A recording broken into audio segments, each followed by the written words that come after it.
Sa ngayon po, kami kasalukuyan nag-aaral. Nandito kami sa, pakiilaw naman yun. Nag-aaral kami sa Automotive Cluster Course. Ako si Mr. Rex Manyo. Ako po yung instructor ng Basic Automotive Cluster Course. Sa ngayon, mag-perform si Mr. Roger. Actually, napag-aralan na namin ito nung last Friday. Tapos mag-refresh tayo ngayon gamit itong Camry. Okay? So, ngayon, busina muna tayo, horn. Okay?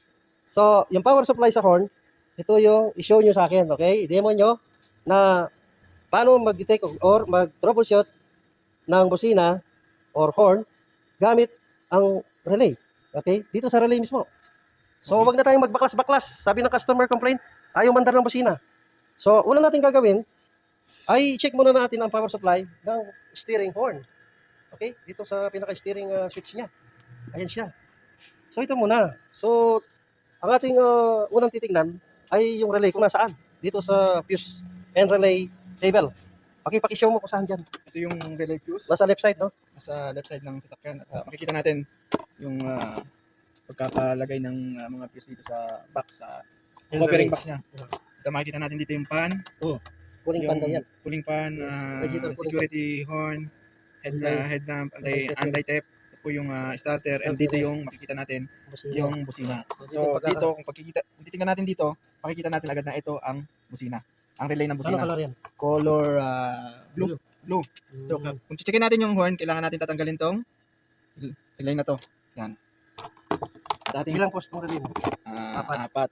So ito yung 30, ito yung 87, ito yung 86, and ito yung 85. So titingnan natin dito sa 85 ano yung power supply siya?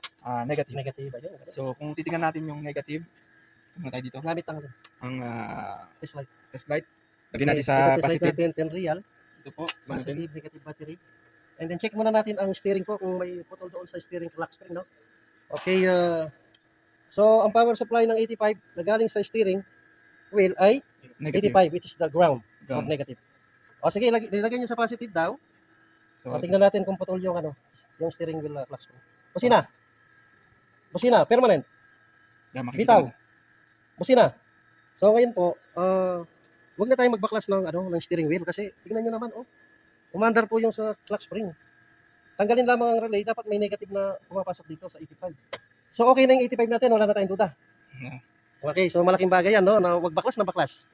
Dahil sa pag-check lamang ng horn or kung ano man ang designated use ng mga relays, kahit cooling pan pa yan, kahit starter relay, kahit na fuel pump relay, tandaan natin, huwag baklas kagad.